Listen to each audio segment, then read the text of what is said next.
সময় পর পরিস্থিতি শান্ত হলে ইফতারের সময় হয়। তখন আমার বাবা শুধুমাত্র এক গ্লাস পানি খেয়ে ইফতার করে সেখান থেকে চলে যায়।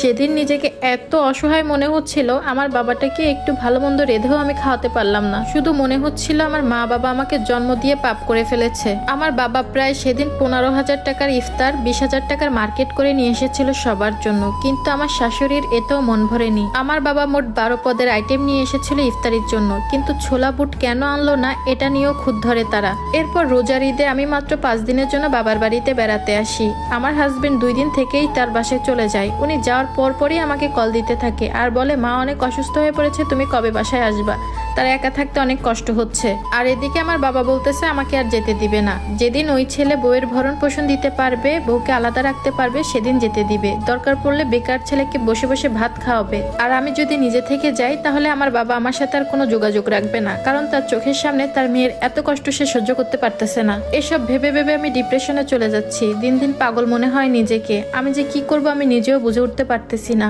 আমার অসহায় বাবার দিকে তাকালে আমার কিছুই আর ভালো লাগে না। আর এই স্টোরিটা একটা আপু লিখে পাঠিয়েছেন, আল্লাহ মাফ করুক, এমন শ্বশুর শাশুড়ি জামাই আর ননদ কারো কপালে যেন না জুটে। এমন শ্বশুর বাড়ি আর শ্বশুর বাড়ির মানুষ হচ্ছে সমাজের নিকৃষ্টতম মানুষ।